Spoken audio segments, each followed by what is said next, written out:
Bapak Ibu Saudara, ini adalah bagian dari Anguttara Nikaya. Ya, bagi yang belum familiar dengan Anguttara Nikaya, enggak apa-apa, skip aja. Saya bacakan, Bapak Ibu konsentrasi. Pada suatu ketika, Sang Bagawa sedang mengembara di antara penduduk Kosala, bersama dengan sejumlah besar sangga para biku ketika beliau tiba di sebuah pemukiman para penduduk Kalama bernama Kesaputa. Bapak Ibu Saudara, dengan sejumlah besar sangga artinya Sang Buddha membawa murid-muridnya.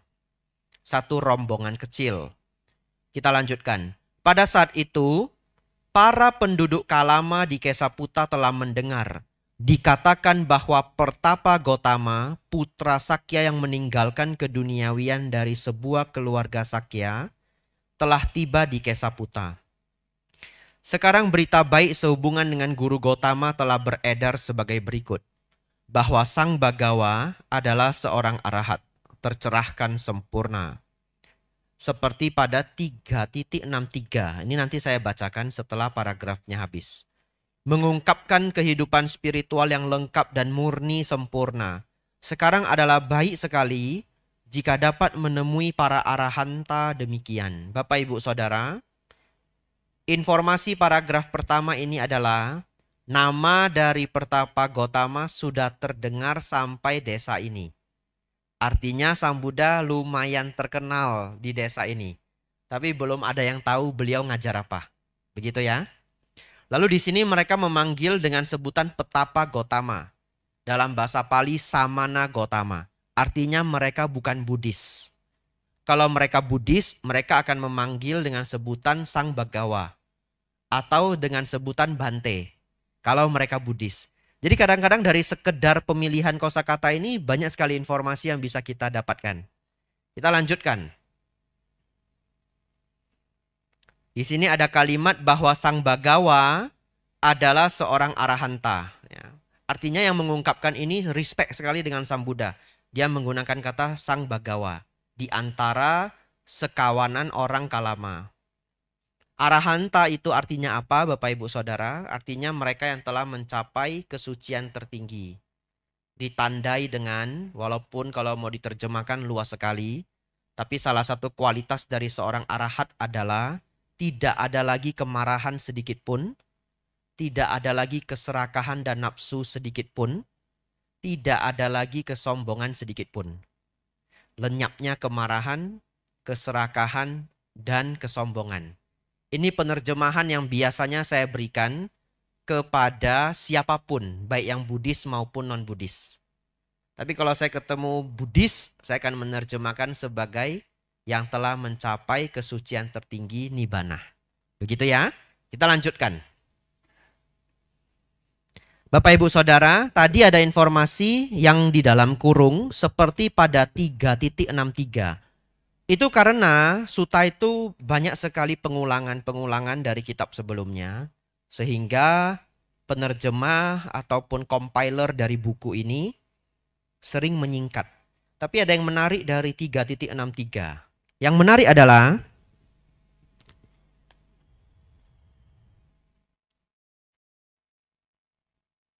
nah, kita lanjut paragraf kedua. Nanti saya jelaskan seperti pada 3.63.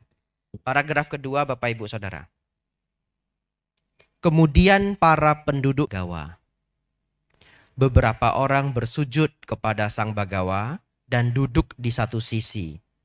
Dan selanjutnya, beberapa hanya berdiam diri dan duduk di satu sisi.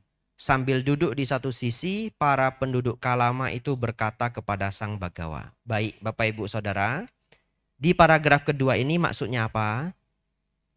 Ada beberapa orang yang bersujud kepada Sang Bagawa dan duduk di satu sisi. Lalu, selanjutnya singkatan. Baik.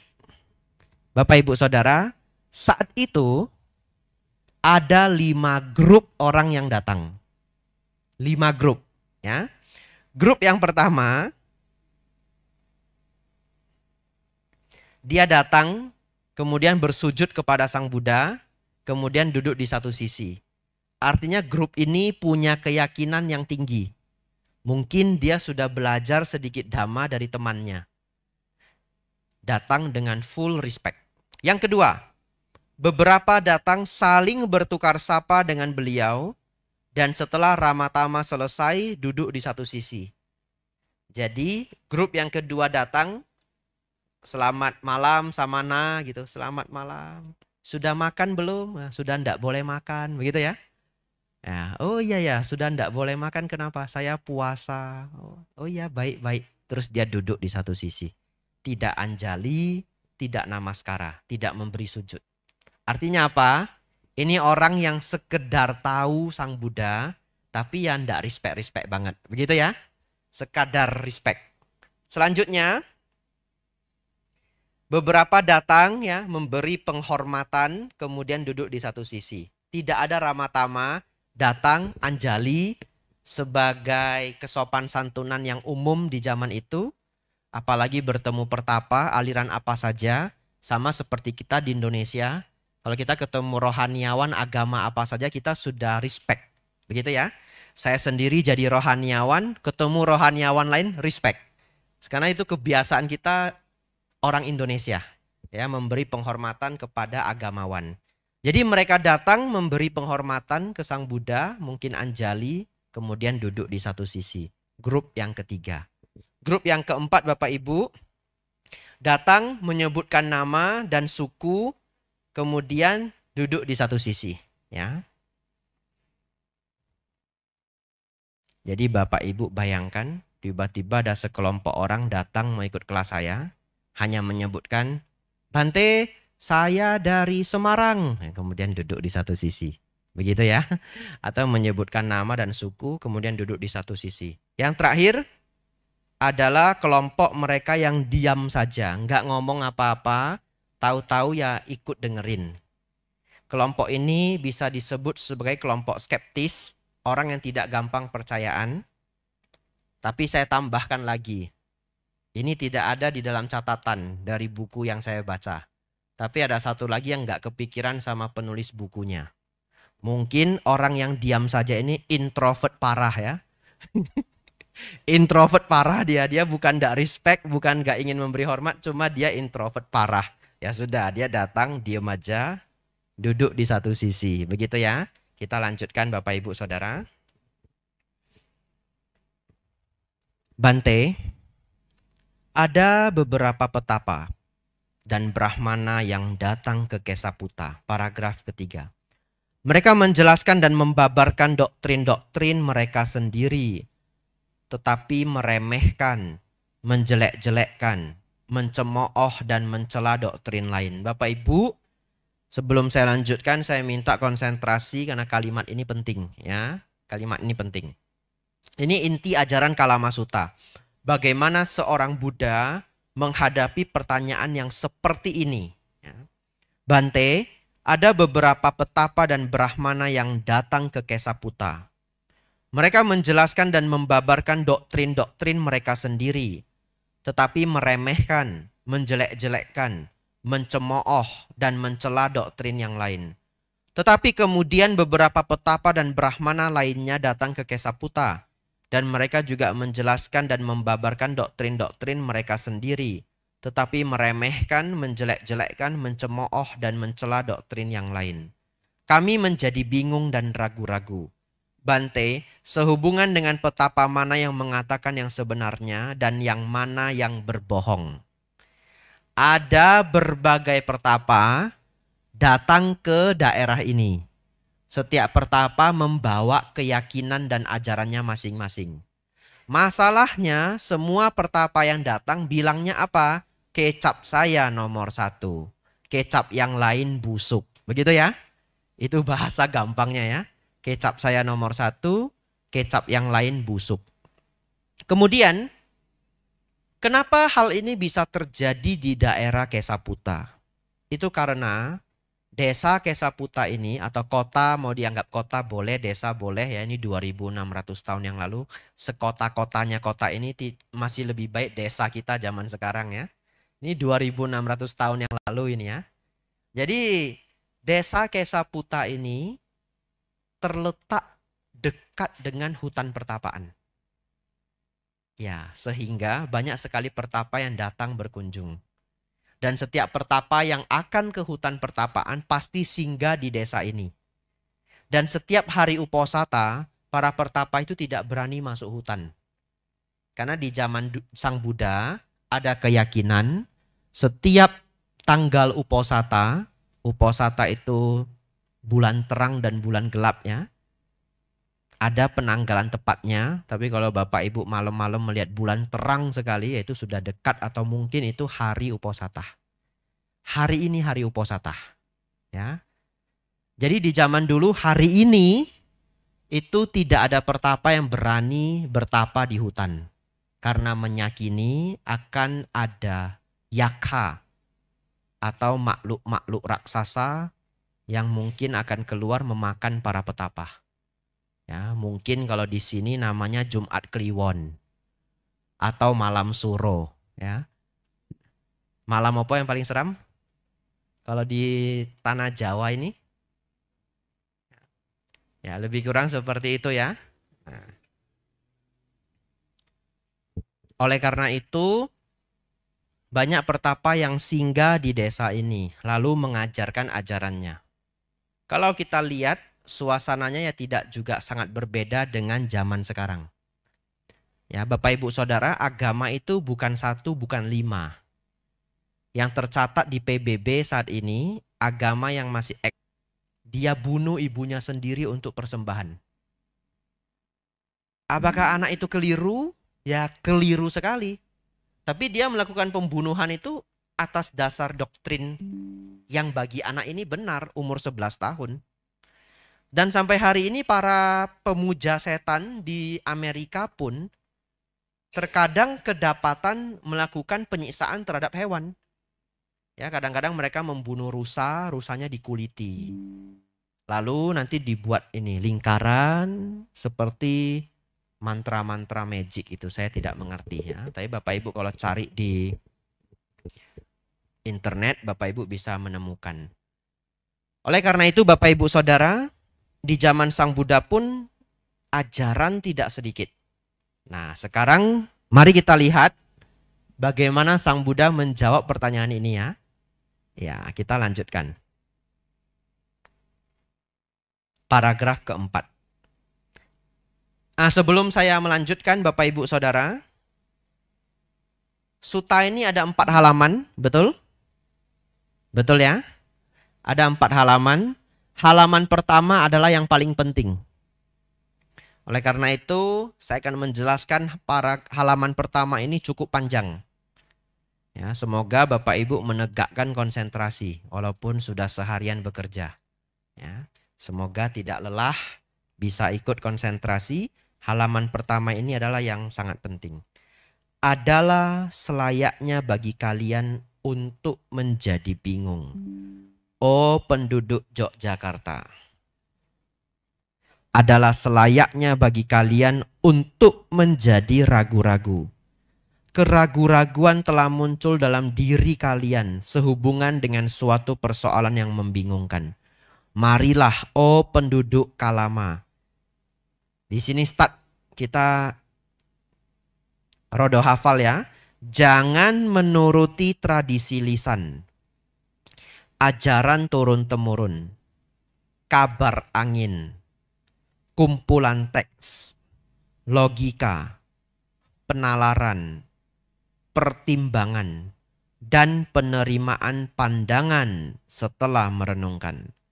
Pembabar yang tampaknya cukup kompeten. Atau kalian berpikir, petapa itu adalah guru kami.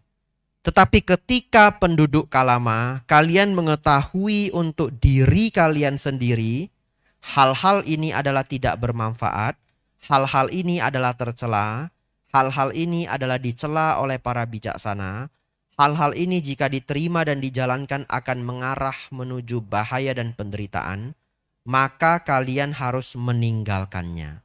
Bapak Ibu Saudara, Sang Buddha menjawab dengan cara yang sangat unik bagi mereka. Karena selama ini pertapa yang lain itu ngotot-ngototan. Tidak. Ya. Ajaran yang seperti itu keliru sekali. Yang benar adalah ajaran yang seperti ini. Nah, hampir semua pertapa yang datang di tempat ini mengatakan begitu. Tapi Sang Buddha memberi jawaban yang sangat berbeda.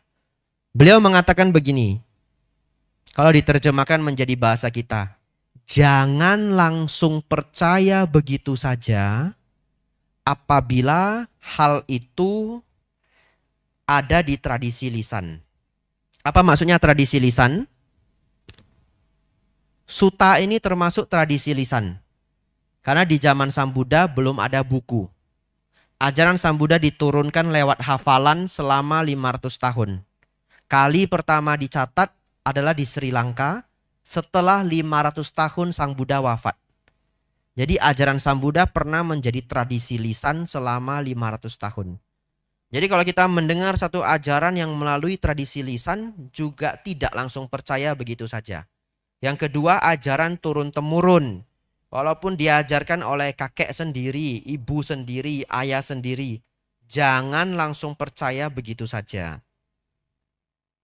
Kabar angin, apalagi ya, kumpulan teks. Ya, kumpulan teks itu zaman sekarang termasuk kitab suci. Tidak langsung percaya begitu saja. Logika, penalaran, pertimbangan, dan penerimaan pandangan setelah merenungkan. Pembabar yang tampaknya cukup kompeten atau karena kalian berpikir betapa itu adalah guru kami. Bapak Ibu Saudara, ingin saya bahas kumpulan teks. Di Thailand, sepertinya sudah 2,5 tahun yang lalu, waktu itu saya masih di Thailand, ada seorang biku yang memutuskan untuk memancung kepalanya sendiri. Ya, berita yang sangat mengejutkan. Not a good news. Ya, not a good news. Lalu setelah ditelusuri ternyata biku ini mempercayai satu kitab komentar kuno yang sebenarnya sudah dilenyapkan oleh kerajaan Thailand. Tapi entah bagaimana ada yang tersisa. Dan biku ini memegang sisaannya ini. Dan di kitab komentar itu diajarkan bahwa pengorbanan yang tertinggi itu adalah mengorbankan diri sendiri. Entah bagaimana lengkapnya kitab tersebut saya tidak tahu. Tapi kalau di ajaran Sang Buddha yang original tidak ada sama sekali yang seperti itu. Sang Buddha mengajarkan kita menghargai kehidupan, baik kehidupan orang lain maupun kehidupan diri sendiri. Bahkan kehidupan makhluk lain seperti binatang baik yang besar maupun yang kecil. Bapak Ibu Saudara, tetapi anehnya setelah biku ini bunuh diri dan bunuh dirinya serius. Dia bahkan membuat gulotin dia sendiri. Tahu gulotin? Yaitu pisau besar yang jatuh sendiri itu. Ya, dia rombak sendiri, dia ciptain sendiri. Terus sebelum dia mengeksekusi dirinya ya dia sudah mengabarkan umat-umatnya. Dan setelah dia mati, masuk berita nasional, para wartawan datang ke wihara itu. Semua umat yang diinterview, semuanya benar-benar membanggakan kepala wiharanya. Apa yang beliau lakukan sangat terpuji. Ya. Itulah salah satu contoh bahaya kalau kita mendengar membaca kumpulan teks. Jangan langsung percaya begitu saja. Terus harus bagaimana Bante? Harus dengarkan kelas ini sampai habis. Ya toh, kan jawabannya kan nanti ada halaman selanjutnya ya. Logika bagaimana Bante? Penalaran bagaimana Bante? Ya. Di zaman dulu, zaman Yunani, mungkin Bapak Ibu pernah mendengar juga, pernah ada keyakinan bahwa semua makhluk hidup itu berasal dari makhluk mati. Berasal dari benda mati. Maksudnya apa? Kalau Bapak Ibu ngambil batu, lempar ke kolam, ada kodok yang loncat. Diyakini kodok sudah berubah jadi batu. Terbalik ya. Batu sudah berubah jadi kodok. Bante, itu kan kodoknya loncat, begitu ya. Karena terkejut. Jangankan batu dilempar ke kolam ya. Batu dilempar ke kita juga loncat ya. Tapi Belum berhenti sampai di sana. Ada puzzle yang lebih membingungkan lagi. Bapak Ibu letakkan daging, didiamkan setelah beberapa hari keluar belatung, betul? Nah itu membingungkan. Daging berubah jadi belatung. Kadang-kadang ditutup rapat ya, keluar belatungnya. Nah dengan pemikiran penalaran zaman kuno, mereka akhirnya menyimpulkan bahwa makhluk hidup itu muncul dari benda mati. Apakah kita bisa meyakini penalaran itu 100%? Saat ini sudah terbukti itu keliru. Betul ya? Oleh karena itu walaupun terkadang terkesan sudah nalar, pun harus kita pertimbangkan dengan apa yang nanti diajarkan Sang Buddha di paragraf-paragraf selanjutnya. Ya, saat ini sudah terbukti kalau daging itu pasti sudah tersebar telur-telur belatung. Begitu ya. Buktinya kalau Bapak Ibu Saudara beli ikan sarden kalengan yang nggak ada belatungnya.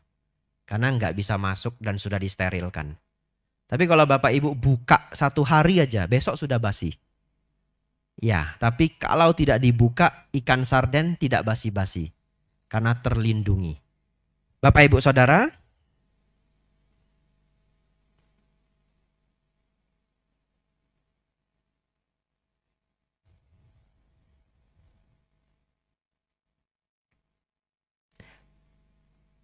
sebelum saya lanjut, ada 2 informasi lagi. Yang pertama adalah Sang Buddha mengatakan selayaknya bagi kalian untuk menjadi ragu-ragu. Ada kalimat kedua? Selayaknya bagi kalian untuk menjadi ragu-ragu. Aneh enggak? Kalimat ini sangat aneh. Ya, sangat aneh. Karena umumnya orang terbalik. Tidak boleh ragu-ragu. Anda wajib percaya. Begitu ya? Bapak Ibu percaya saya? Tidak percaya tidak boleh. Wajib percaya saya. Nah, umumnya seperti itu. Tapi Sang Buddha terbalik. Selayaknya bagi kalian untuk ragu-ragu. Alasannya apa? Karena keraguan itu adalah tahap awal dari investigasi. Ya. Sebagai orang pintar, melakukan investigasi itu adalah hal yang wajib. Benar-benar menginvestigate. Bahkan saudara-saudari yang kuliah jauh-jauh dari kota lain ke Yogyakarta, akhirnya akan berhadapan dengan kepusingan skripsi. Kepusingan tesis. Apa itu? Itu adalah investigasi sebenarnya, melakukan research. Dan sulit begitu. Nah, keraguan itu adalah tahap awal dari investigasi. Inilah ciri khas dari Buddhism, bahwa kita diizinkan untuk ragu-ragu, lalu kemudian melakukan investigasi. Jangan ragu-ragu terus, pusing juga ya. Pusing juga namanya bimbang. Kalau ragu-ragu terus namanya bimbang. Tapi Anda boleh ragu-ragu, setelah itu Anda investigasi dengan baik.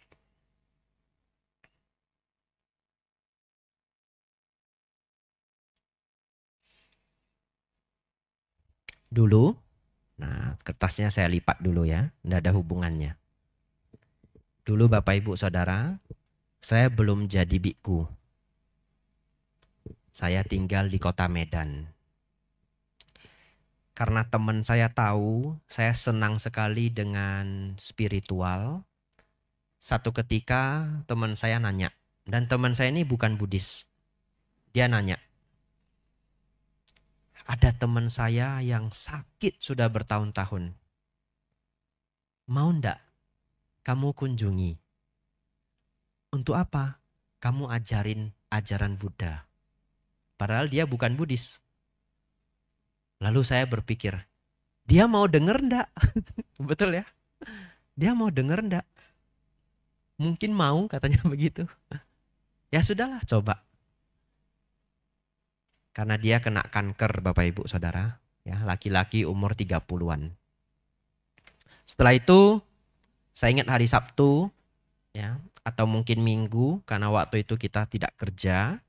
Saya dengan teman saya naik motor jauh sekali. Di kota Medan, tempat orang ini tinggal, nama daerahnya adalah Belawan, sudah dekat laut. Dan itu cukup jauh dari kota. Saya cari rumahnya, akhirnya ketemu. Agak seram tempatnya Bapak Ibu. Tanahnya luas, penuh semak belukar. Dan tempat itu juga sudah agak gelap. Agak pinggiran.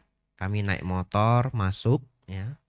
Begitu masuk, suasananya sudah mencekam. Lalu kami diundang masuk ke rumah utama. Tidak tahu kenapa rumahnya sangat gelap. Lampu-lampunya semuanya wattnya kecil. Ya. Jadi lebih seram lagi. Jadi Bapak Ibu, apa hikmah dari cerita ini? Janganlah terlalu hemat lampu ya. Tolong ya, zaman sekarang ini teknologi lampu itu sudah tinggi, LED itu murah. Listriknya sudah murah, lampunya agak mahal tapi listriknya sudah murah ya. 8 watt saja kadang sudah sekuat 45 watt lampu pijar ya. Hikmahnya jangan terlalu hemat lampu. Saya lanjutkan Bapak Ibu. Di sana ternyata pemuda ini sudah sakit-sakitan sejak kecil. Waktu kecil kena kanker. Saya lupa kanker apa, tapi di kemo sembuh. Lalu yang kali ini kanker lagi, kanker yang lain.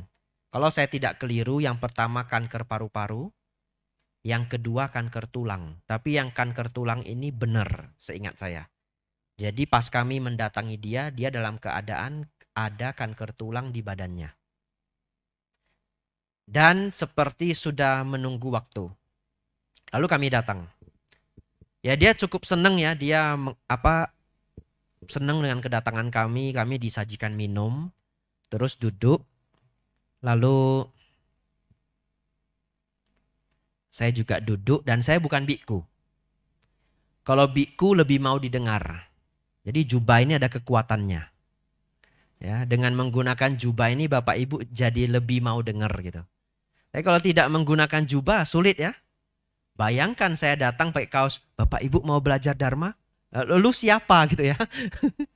Jadi saya datang ke sana, baru mau mulai dia ngomong begini. Saya kasih tahu kalian ya. Saya kan sudah lama sakit. Jadi saya sering sekali dikunjungi sama gereja, kelenteng, wihara, ngasih saya nasihat, kabar dan sebagainya. Saya sudah terbiasa. Tapi ya enggak apa-apa lah. Lu mau ngomong apa ya boleh lah. Katanya begitu. Belum start sudah disekak Bapak Ibu. Ini sulit ini ya. Belum mulai ngajar saya sudah disekak ini. Tapi ya kamu mau ngomong apa? Boleh lah saya denger lah begitu. Wah deg-degan juga ini ya. Terus saya bilang. Oh ya saya sih diajak sama teman ini. Katanya kamu mau dengar-dengar tentang agama Buddha. Boleh dah, terserah lah. Mau cerita apa, terserah. Jadi, waduh sulit ini ya. Gak mungkin saya pulang ya. Rumahnya juga jauh ini. Sudah. Terus, waktu itu saya memutuskan untuk menceritakan perjalanan hidup Sang Buddha. Dengan tujuan apa? Saya seperti menawarkan dia, kalau nanti kita akan pergi ke satu latihan yang mungkin bisa membantu kamu melawan rasa sakit. Ya. Karena meditasi nafas salah satu teknik mindfulness itu benar-benar bisa mengurangi rasa sakit. Di beberapa hospital, saya pernah baca jurnalnya, mereka pakai mindfulness teknik ini untuk pain management, pengelolaan sakit. Ya. Bapak Ibu nanti boleh coba sendiri, kalau berhasil lapor ke saya ya. Ya pas sakit perut, napas masuk, napas keluar, napas masuk, napas keluar. Terus nelpon saya, Bante makin sakit saya Bante. Katanya pain management, nah berarti itu yang tidak berhasil ya. Nah lalu saya cerita, panjang sekali. Setelah kira-kira 45 menit, tiba-tiba saya di stop. Coba Bapak Ibu bayangkan Bapak Ibu jadi saya ya. Menjelaskan Dharma ke orang yang sebenarnya cuma mau niat mendengarnya 50%. Terus setelah 45 menit, tiba-tiba dia tanya saya begini. Bentar. Kamu cerita panjang begini, saya perlu percaya enggak? Itu pertanyaannya. Nah, Bapak Ibu pikirkan dalam hati apa yang akan Bapak Ibu jawab. Saya minum dulu ya.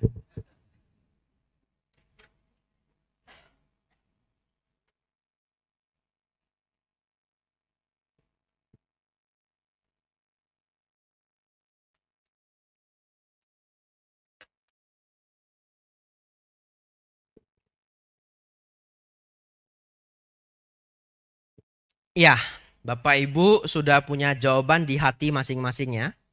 Pertanyaannya adalah, kamu cerita begini itu saya perlu percaya enggak? Begitu ya?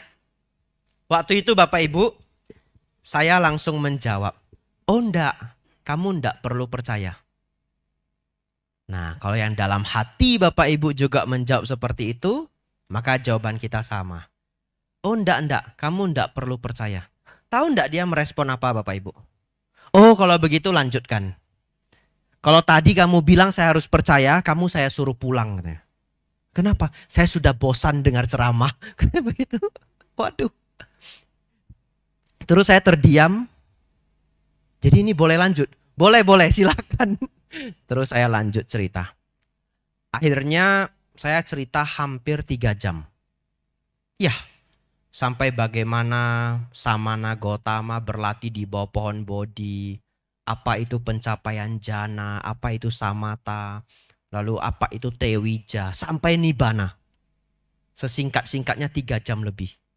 Dan Bapak Ibu tahu, bahkan ketika sudah 2 jam, saya takut kalau dia kecapean. Saya tanya, ini masih mau lanjut enggak ceritanya? Karena saya enggak tahu dia sebenarnya pengen denger apa enggak, betul ya? Karena tadi baru 45 menit sudah hampir diusir. Ini saya masih mau lanjut enggak? Kamu kecapean enggak? Oh enggak, boleh. Ceritanya seru, lanjut. Katanya begitu ya. Ya akhirnya, ini dhamma kelasnya saya boleh lanjut enggak Bapak Ibu? Boleh ya? Nah, akhirnya saya melanjutkan sampai hampir 3 jam, kemudian kami pulang. Dari ekspresi yang saya tangkap, dia merasa puas sekali dengan penjelasan itu. Tapi saya enggak tahu apa yang ada di pikirannya. Tapi dari wajahnya begitu segar, ya, terkesan ceria walaupun ketutup dengan rasa sakit karena dia sedang sakit. Tapi saat itu dia dari wajahnya terpancar dia puas menghabiskan waktu 3 jam lebih dengan kita. Setelah itu kami pulang. Bapak Ibu Saudara, seminggu kemudian dia meninggal. Ya. Jadi kalau Bapak Ibu yakin bahwa Dharma itu membawa manfaat, ya dia mendapatkan manfaat yang besar ya. Seminggu sebelum dia melanjutkan ke kehidupan selanjutnya. Bapak Ibu Saudara, kita lanjutkan.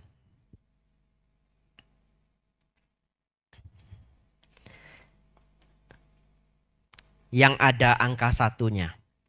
Bagaimana menurut kalian, para penduduk Kalama, ketika keserakahan muncul dalam diri seseorang, apakah hal itu demi kesejahteraan atau bahaya baginya? Bapak Ibu Saudara, ingat ya, Sang Buddha sedang berusaha menjawab pertanyaan mereka, tapi Sang Buddha malahan memberikan pertanyaan. Coba Bapak Ibu renungkan, bagaimana menurut kalian para penduduk Karangjati, ketika keserakahan muncul dalam diri seseorang, apakah hal itu demi kesejahteraan atau bahaya baginya? Penduduk Kalama menjawab demi bahaya baginya, Bante. Para penduduk Kalama, seseorang yang penuh keserakahan, dikendalikan oleh keserakahan, pikirannya dikuasai oleh keserakahan, akan melakukan pembunuhan, mengambil apa yang tidak diberikan, melakukan pelanggaran dengan istri orang lain atau perselingkuhan, dan mengucapkan kebohongan. Dan ia menganjurkan orang lain untuk melakukan hal serupa. Apakah itu akan mengakibatkan bahaya dan penderitaan baginya untuk waktu yang lama? Benar, Bante. Ya Bapak Ibu Saudara, keserakahan itu bisa sangat merugikan seseorang, bahkan di zaman ini ya. Ada orang yang menjadi perampok, menjadi pencuri. Ya. Kalau tertangkap bagaimana? Kalau tertangkap warga, dia bisa dihakimi sampai mati. Kalau tidak dihakimi, dia akan ditangkap dan masuk penjara untuk waktu yang sangat lama. Dan itu sangat merugikan. Bukan hanya dirinya yang hancur, keluarga juga menjadi malu. Jadi ini adalah pertanyaan yang sangat logis. Dan para penduduk Kalama menjawab ada bahayanya. Kita lanjutkan Bapak Ibu.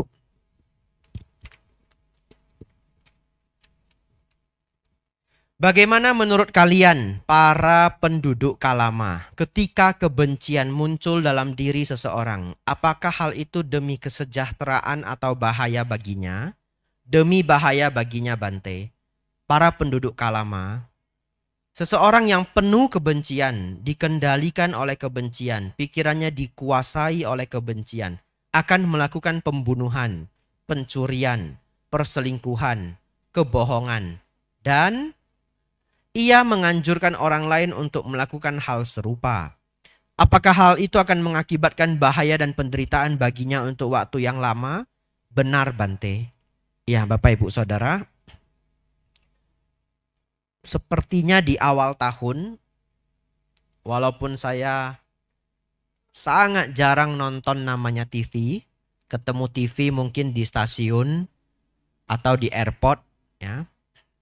Tapi kalau beritanya sudah viral sekali ya, kadang-kadang muncul di mana-mana. Kalau saya tidak salah menghafal, awal tahun ini ada seorang pemuda yang bunuh bosnya sendiri dengan disemen. Atau setelah dibunuh disemen. Ada yang ingat? Ada yang ingat ya? Dan setelah itu tertangkap, dia pun tidak menyesal. Pertanyaannya, apakah hidupnya hancur? Hancur. Membunuh saja di penjara sudah pasti di atas 20 tahun. Tanpa penyesalan pula dan terencana kemungkinan besar bisa hukuman mati atau seumur hidup.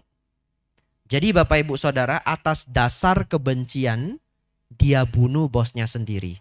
Lalu dia semen. Apakah membawa bahaya bagi dirinya? Iya, hidupnya hancur. Apa yang membuat hidupnya hancur? Kebencian yang membuat hidupnya hancur. Ya, kalau saat itu dia bisa sedikit bersabar, resign saja, pulang kampung, betul? Pulang kampung, saya tidak mau ke kota lagi, capek. Lebih kejam ibu kota daripada ibu tiri, katanya begitu ya. Tidak mau lagi saya ke kota. Dia pulang ke desa, ke kampung halaman atau kembali ke rumah orang tua. Cooling down, setelah kebenciannya mereda, ya menjalani hidup dengan bahagia, manfaatnya bisa lebih besar. Tapi hari itu kebencian sudah tidak tertahankan, dia bunuh bosnya sendiri. Bapak Ibu Saudara, kebencian adalah penuh bahaya. Begitu ya? Kita lanjutkan. Bagaimana menurut kalian para penduduk Kalama ketika moha, delusi muncul dalam diri seseorang? Apakah hal itu demi kesejahteraan atau bahaya baginya? Demi bahaya baginya Bante. Para penduduk Kalama, seseorang yang penuh dengan kebodohan batin atau delusi, dikendalikan oleh delusi, pikirannya dikuasai oleh delusi, akan melakukan pembunuhan dan seterusnya. Dan ia menganjurkan orang lain untuk melakukan hal serupa. Apakah itu akan mengakibatkan bahaya dan penderitaan baginya untuk waktu yang lama? Benar Bante. Bapak Ibu Saudara, yang ketiga ini adalah moha, kebodohan batin atau delusi. Ini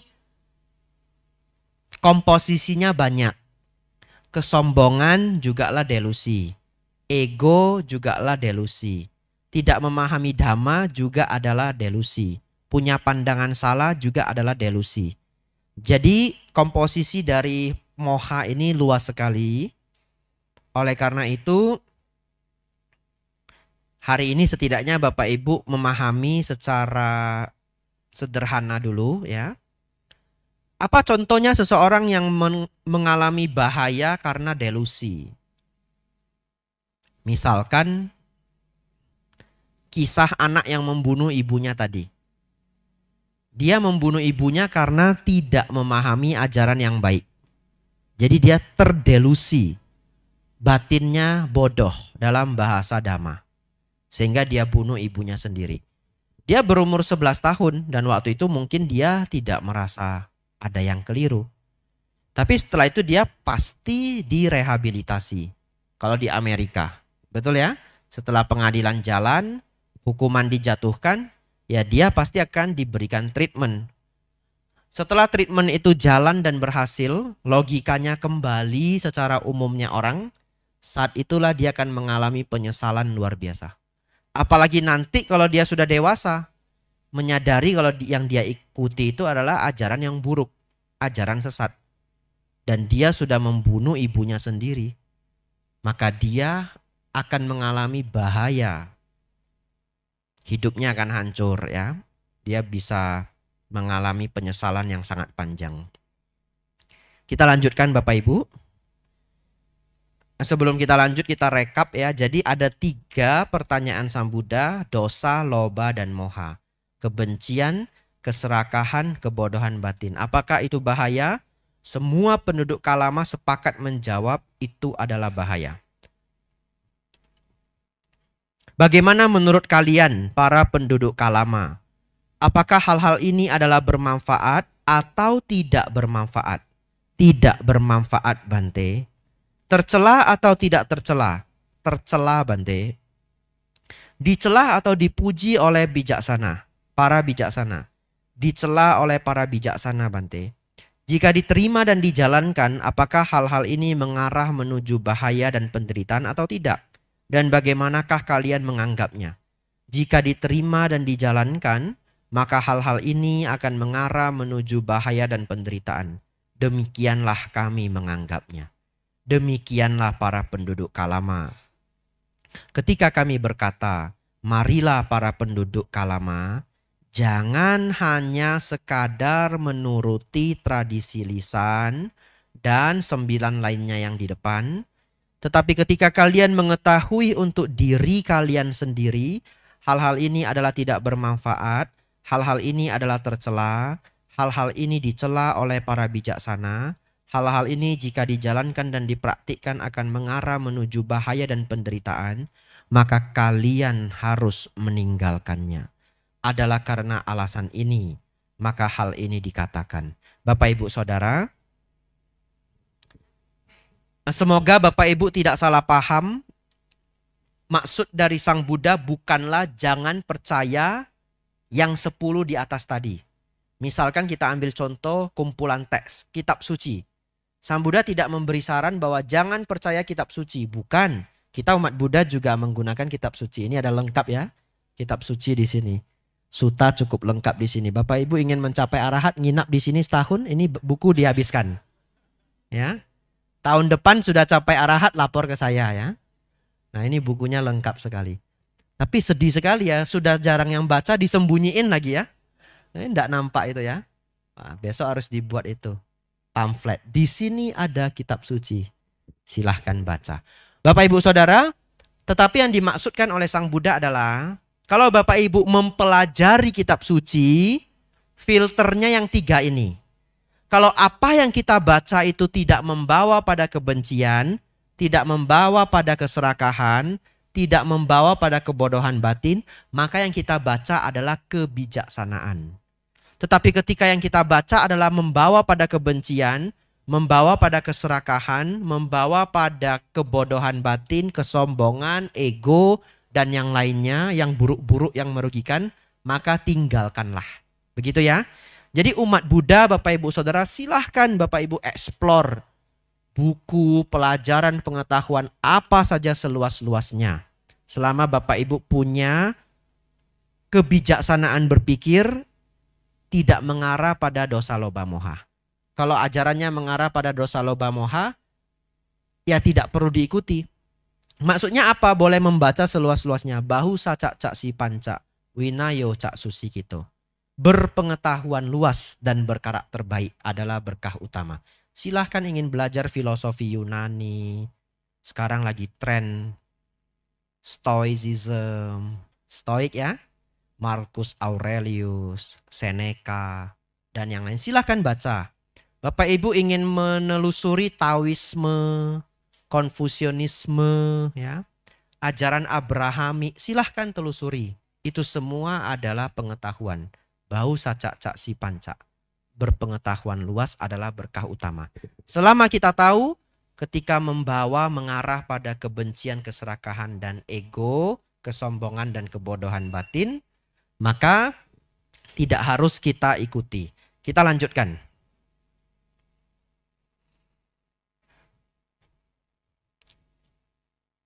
Marilah para penduduk Kalama, jangan hanya menuruti tradisi lisan, ajaran turun-temurun, kabar angin, kumpulan teks logika, penalaran, pertimbangan, dan penerimaan pandangan. Setelah merenungkan pembabar yang tampaknya cukup kompeten atau karena kalian berpikir petapa itu adalah guru kami. Tetapi ketika kalian mengetahui untuk diri kalian sendiri, hal-hal ini adalah bermanfaat. Hal-hal ini adalah tidak tercela. Hal-hal ini dipuji oleh para bijaksana. Hal-hal ini jika dijalankan dan dipraktikkan akan mengarah menuju kesejahteraan dan kebahagiaan. Maka kalian harus hidup sesuai dengannya.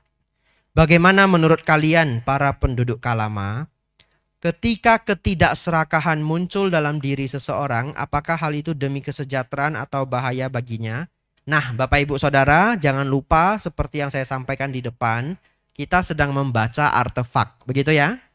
Bapak Ibu Saudara, ini adalah karakteristik sastra kuno zaman India. Namanya negasi. Jadi kenapa tidak ditulis kedermawanan saja, tapi ditulis ketidakserakahan. Ini khas gaya sastra India kuno. Nanti kebencian lawannya sebenarnya adalah kasih sayang, betul? Atau cinta kasih, tapi mereka akan tulis tanpa kebencian atau tidak benci. Ini khas dari sastra kuno zaman India kuno. Jadi Sang Buddha bertanya kepada para penduduk Kalama, kalau tidak serakah, itu demi kesejahteraan atau demi bahaya? Jawabannya adalah demi kesejahteraan baginya Bante. Para penduduk Kalama, seseorang yang tanpa keserakahan, tidak dikendalikan oleh keserakahan, pikirannya tidak dikuasai oleh keserakahan, tidak akan melakukan pembunuhan, tidak akan mengambil apa yang tidak diberikan, tidak melakukan pelanggaran dengan istri orang lain, dan tidak mengucapkan kebohongan, dan ia juga tidak akan menganjurkan orang lain untuk melakukan hal serupa. Apakah itu akan mengakibatkan kesejahteraan dan kebahagiaan baginya untuk waktu yang lama? Benar Bante. Ya Bapak Ibu Saudara, ini tidak berhubungan secara langsung dengan suta ini, tapi saya sekaligus menyampaikan ya, keserakahan itu benar-benar bisa menghancurkan orang. Setiap beberapa masa akan muncul namanya skema Ponzi. Ini karena banyak sekali anak muda yang hadir juga. Saya selalu mengingatkan anak muda jangan terkena skema Ponzi. Karena anehnya orang sepintar apapun bisa kena skema Ponzi. Itu anehnya. Ya, jadi yang bisa kena skema Ponzi itu bukan hanya yang tingkat pendidikannya biasa-biasa. Yang doktor pun nanti ada yang kena skema Ponzi. Apa skema Ponzi itu? Kalau zaman saya kecil ada namanya BMA. Saya lupa sistemnya. Ibarat Bapak Ibu ngasih 2 juta, 10 hari lagi jadi 3 juta. Begitu ya? Ya, ngasih 5 juta, 10 hari lagi jadi 7 juta. 7,5 juta, 8 juta. Jadi mereka ngambil duit orang pertama, ngasih orang selanjutnya. Lebih kurang begitu. Tapi satu ketika sudah nggak ketutup, hilang. Itu namanya skema Ponzi. Skema Ponzi ini akan muncul di setiap masa dalam bentuk yang berbeda-beda.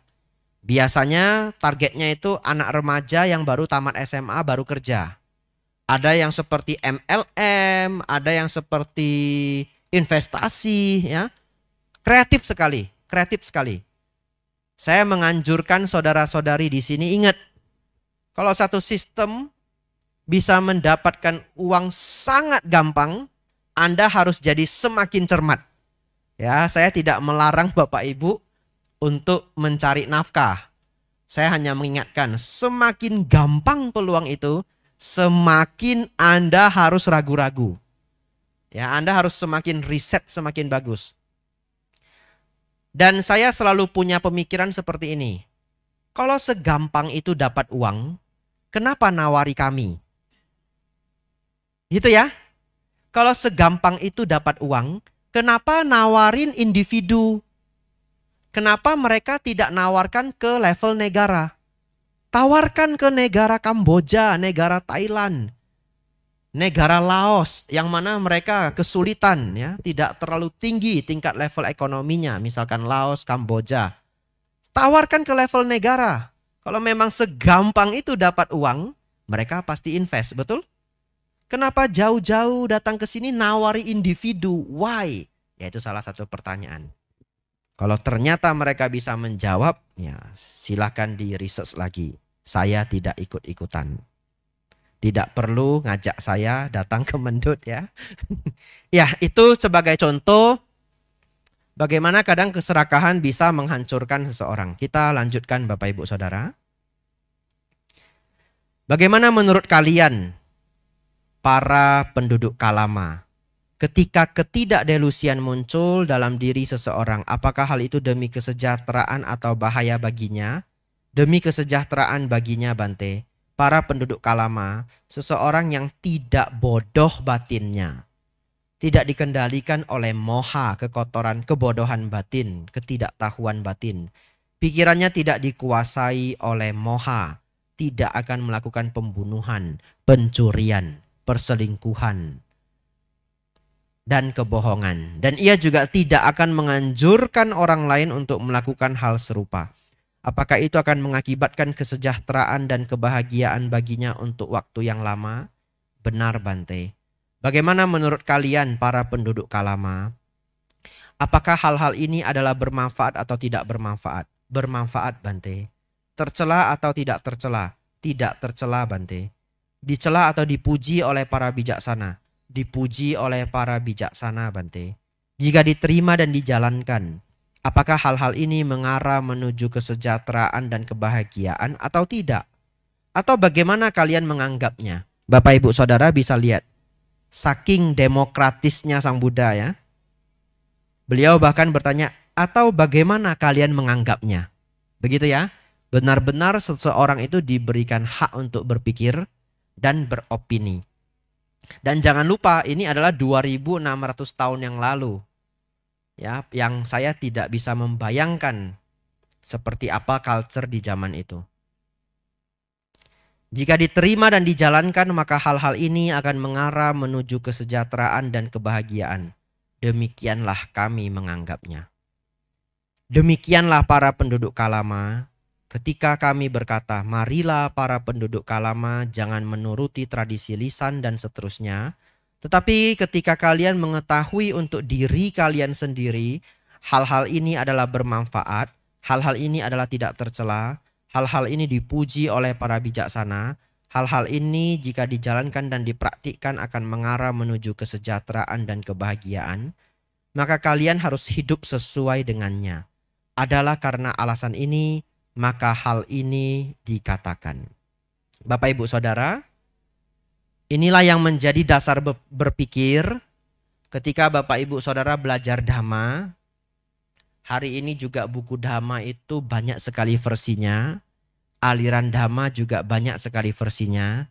Yang mana yang baik, yang mana yang tidak, Bante? Saya selalu menjawab, apabila Bapak Ibu membaca ajaran Dhamma yang membawa pada berkurangnya dosa loba moha, maka itu adalah Dhamma.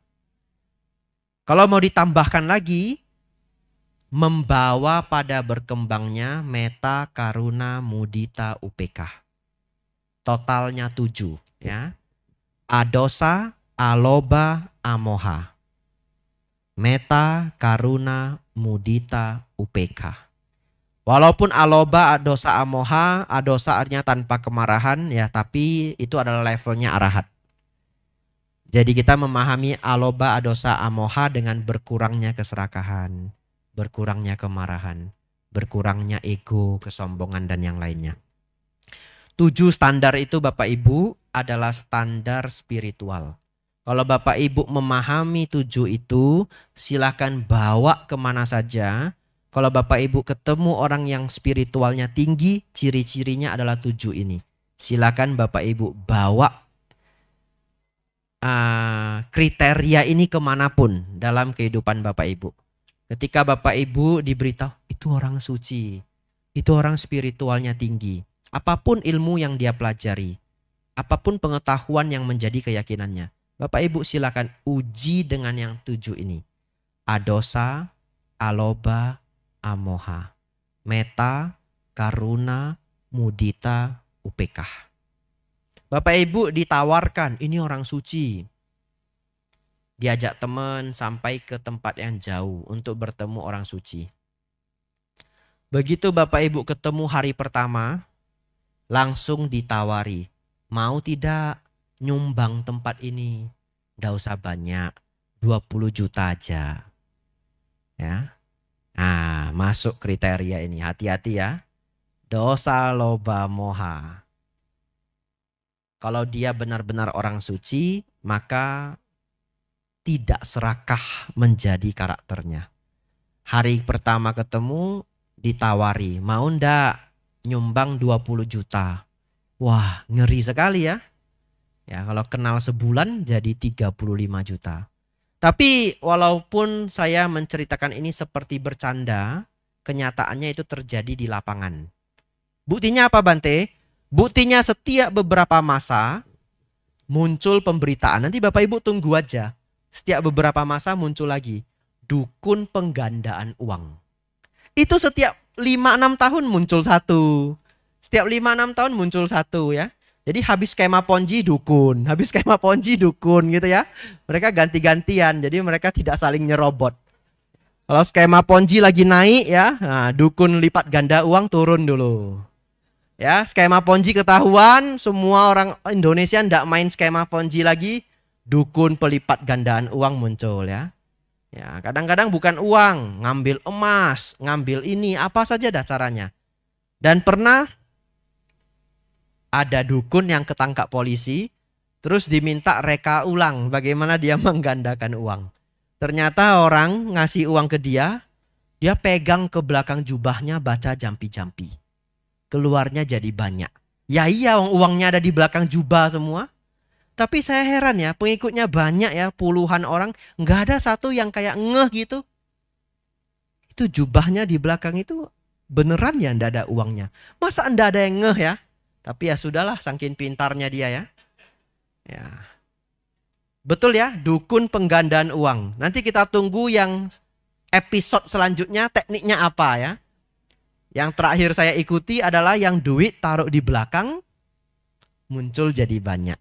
Ya, Bapak Ibu nanti nunggu yang teknik selanjutnya. Yang anehnya selalu ada. Bapak Ibu Saudara, itu jam berapa Bapak Ibu? Ada yang terlihat pukul berapa saat ini? Wah, tidak terasa sudah hampir 8.30 ya.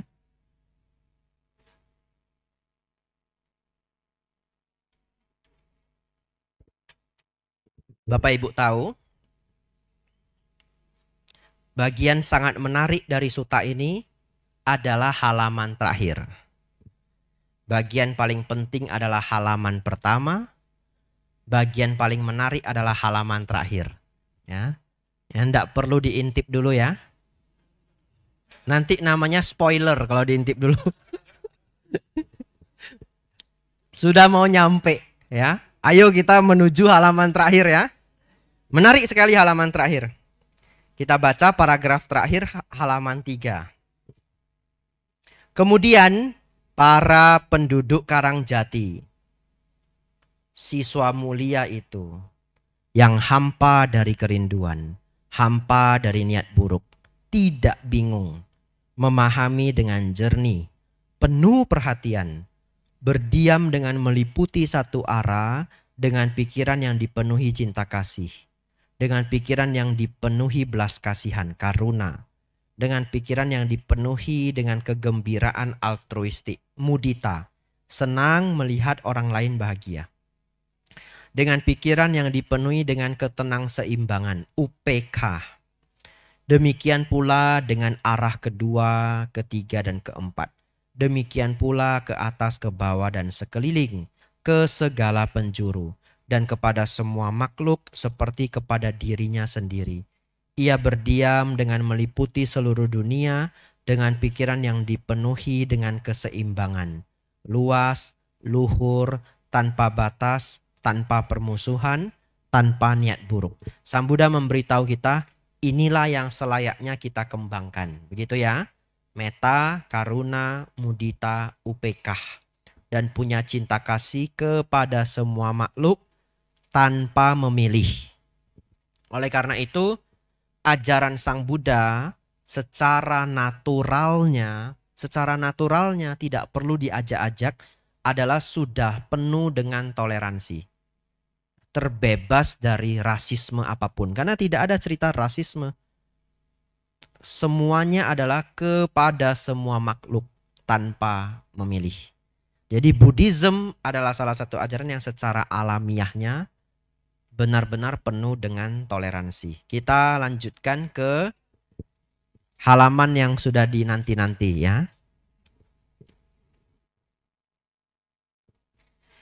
Siswa mulia ini, para penduduk Kalama, yang pikirannya tanpa permusuhan, seperti ini tanpa niat buruk, tidak kotor dan murni, telah memenangkan 4 jaminan dalam kehidupan ini.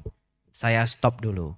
Setelah ini Bapak Ibu pulang bawa 4 jaminan ini. Begitu ya.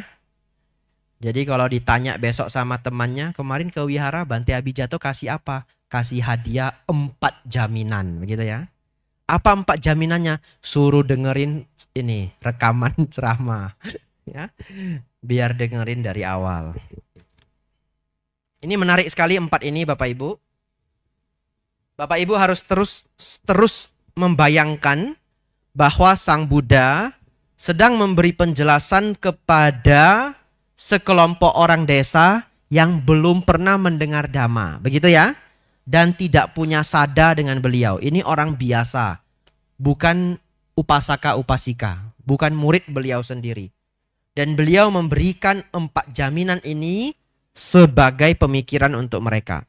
Jaminan pertama. Jaminan pertama yang ia menangkan adalah sebagai berikut. Jika ada dunia lain dan jika ada buah dan akibat dari perbuatan baik dan buruk, maka adalah mungkin bahwa dengan hancurnya jasmani setelah kematian, aku akan muncul di alam tujuan yang baik di alam surga. Baik, ini benar-benar harus saya paparkan. Bapak Ibu Saudara, Bapak Ibu konsentrasi. Apa yang dimaksudkan mereka yang memenangkan jaminan ini? Yaitu mereka yang telah meninggalkan dosa loba moha. Betul ya? Kebencian, keserakahan, dan kebodohan batin.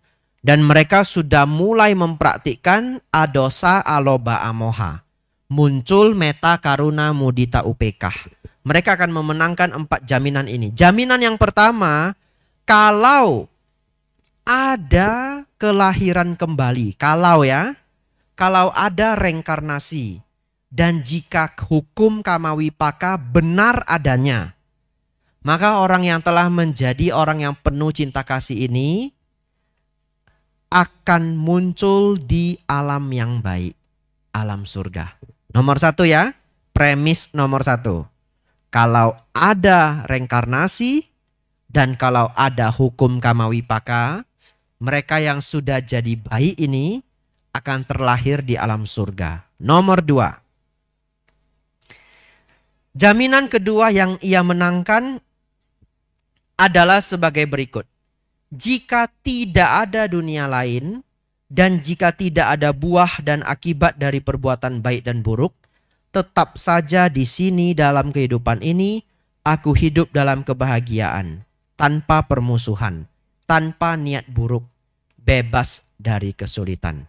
Kita jelaskan yang nomor 2 ini. Kalaupun ternyata reinkarnasi tidak ada, begitu ya?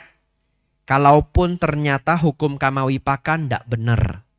Kan Sang Buddha tidak sedang mengajar pada murid-muridnya. Dan beliau memberi kebebasan orang berpendapat. Beliau tidak pernah mengatakan, Anda harus percaya hukum kama. Betul? Tidak ada paksaan. Jadi beliau memberikan logika tingkat tinggi. Kalaupun hukum Kamawipaka tidak ada, reinkarnasi ternyata tidak ada. Setidak-tidaknya kita yang hidup sesuai dengan Metta Karuna Mudita UPK ini hidup dalam kebahagiaan tanpa permusuhan. Bagaimana punya musuh? Toh kita tidak jahatin orang. Tanpa niat buruk, bebas dari kesulitan. Kenapa bebas dari kesulitan? Karena tidak hidup dalam rasa was-was. Karena tidak banyak berbuat kejahatan. Kita lanjutkan jaminan ketiga. Jaminan ketiga yang ia menangkan adalah sebagai berikut. Seandainya kejahatan menimpa si pelaku kejahatan, maka karena aku tidak bermaksud jahat terhadap siapapun, bagaimana mungkin penderitaan menimpaku karena aku tidak melakukan perbuatan jahat. Ya, jaminan yang ketiga adalah kalau karma buruk benar adanya, maka orang yang telah menjadi baik ini tidak tertimpa buah karma buruk. Jaminan terakhir, Bapak Ibu Saudara, yang keempat ini Bapak Ibu berkonsentrasi. Jaminan keempat yang ia menangkan adalah sebagai berikut. Seandainya kejahatan tidak menimpa si pelaku kejahatan, maka di sini aku melihat diriku dimurnikan dalam kedua hal. Bingung ya? Baik, saya jelaskan. Apabila hukum Kamawipaka ternyata tidak ada, karma buruk tidak berbuah, maka setidak-tidaknya seseorang itu menjadi murni dalam dua hal. Yang pertama, murni dalam manfaat masyarakat. Apa maksudnya? Murni dalam manfaat masyarakat artinya namanya tidak jelek. Di masyarakat namanya baik, dihargai, dihormati. Yang jaminan keempat ini, kalaupun hukum karma tidak ada, kalau orang tidak berbuat jahat, di masyarakat dia dihargai, dihormati, namanya baik. Nama keluarga juga ikut baik. Yang kedua, dia memurnikan batinnya sendiri. Karena orang yang tidak menjahati orang lain, hidupnya tidak was-was. Hidupnya lega. Kemana aja tidak merasa ada musuh. Kemana aja bahagia. Kadang-kadang Bapak Ibu Saudara misalkan benci satu orang tok, ndak usah banyak, satu aja. Pas ngumpul-ngumpul, pesta kantor, makan, ditraktir kantor, wah, hidup penuh kebahagiaan. All you can eat, begitu ya, sudah dibayari kantor. Begitu mau makan, ada dia. Satu orang yang sangat Bapak Ibu benci. Langsung kebahagiaan Bapak Ibu berkurang, betul?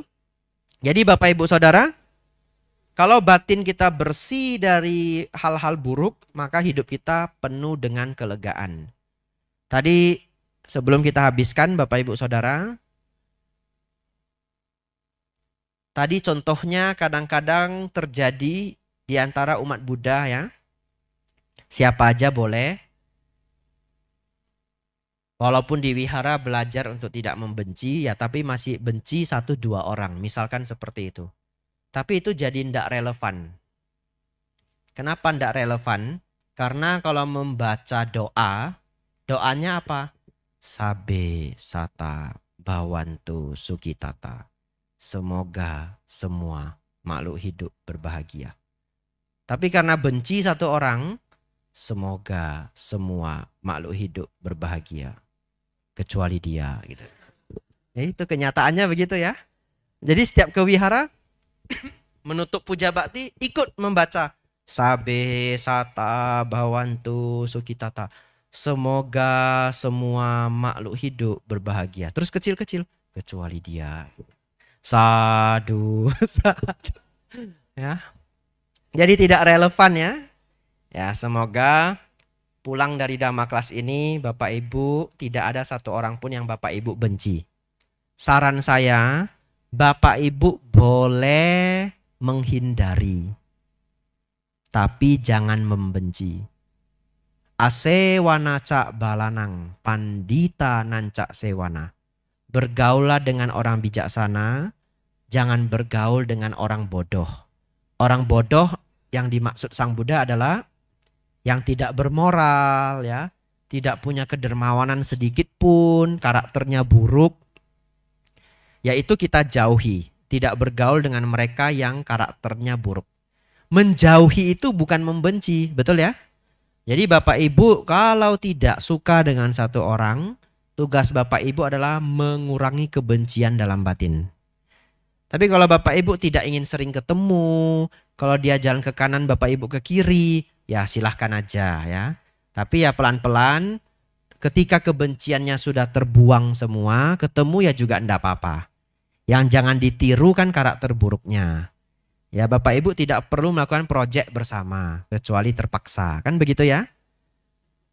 Boleh menghindari orang tersebut karena membawa ketidakberuntungan, karakternya kurang bagus.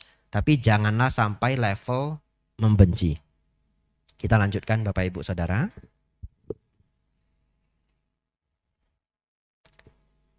Siswa mulia ini para penduduk Kalama yang pikirannya tanpa permusuhan seperti ini, tanpa niat buruk, tidak kotor dan murni, telah memenangkan 4 jaminan ini dalam kehidupan ini. Demikianlah Sang Bagawa, demikianlah yang sempurna.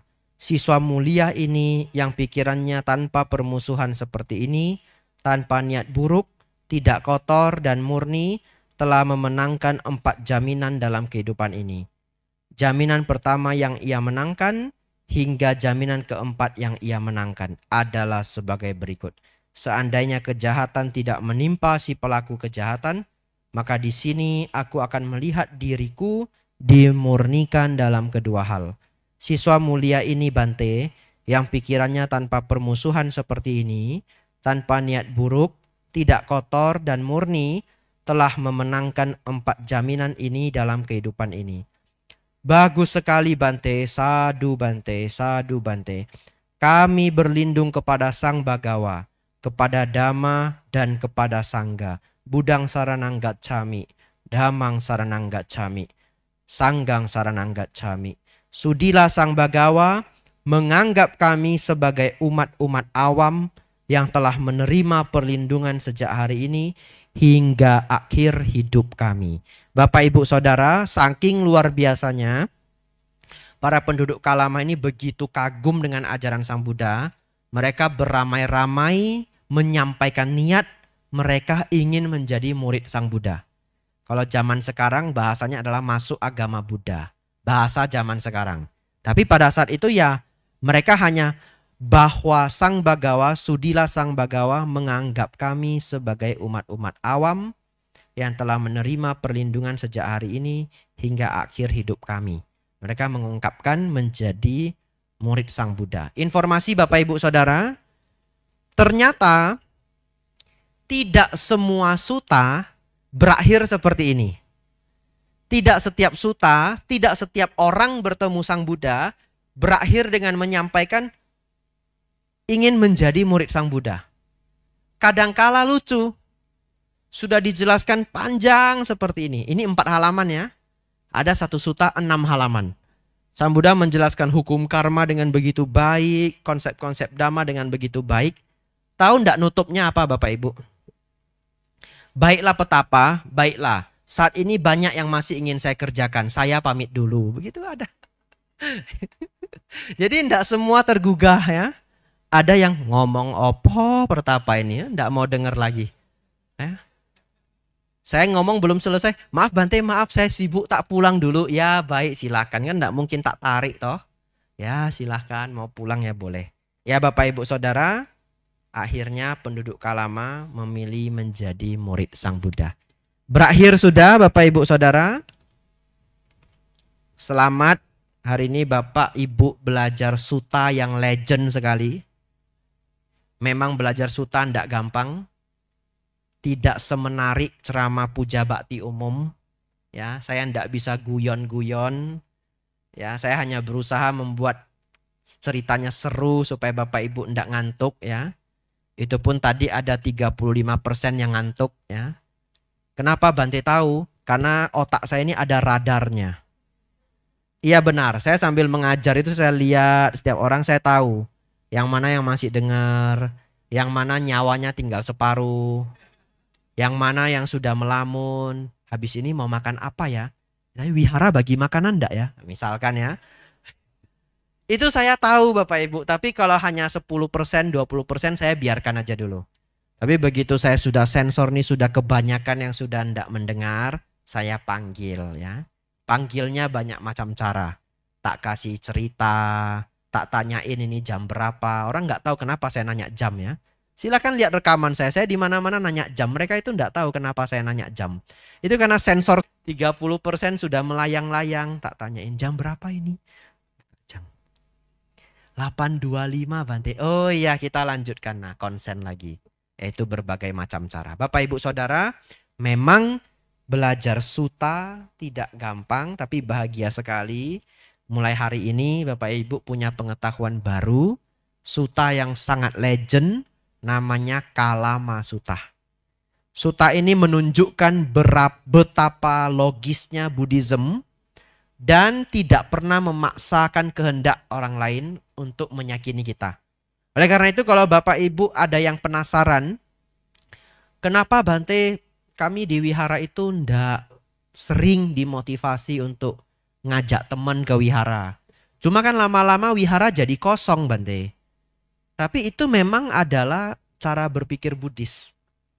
Ya, Buddhis memang tidak pernah sangat termotivasi untuk menambah quantity. Oleh karena itu saya sebagai biku kadang-kadang saya mengajar di tempat yang jauh, yang hadir 7 orang. Pernah perjalanan jauh sekali berjam-jam sampai di sana yang hadir dengerin Dhamma kelas 7 orang. Ya enggak apa-apa, seneng aja. 1 orang pun ya enggak apa-apa, apa boleh buat. Begitu ya. Tapi tidak ada pemikiran lah kok sepi, enggak ada pemikiran. Kenapa? Sang Buddha sendiri, kalau murid yang perlu didatangi cuma 1 orang, beliau juga datang. 2 orang, beliau juga datang. 5, Pancawagya Bhikkhu. 1 orang, Anggulimala, Yasa, dan yang lain-lainnya. 1 orang beliau pun datang. Apa yang menjadi pertimbangan beliau? Potensi seseorang untuk menjadi tercerahkan. Kalau saya, yang saya harapkan adalah para pendengar, upasaka-upasika serius mendengarkan. 10 seneng, 2 seneng, tapi dengan penuh keseriusan. Daripada jumlahnya 100, tapi yang mendengar sisa 30%.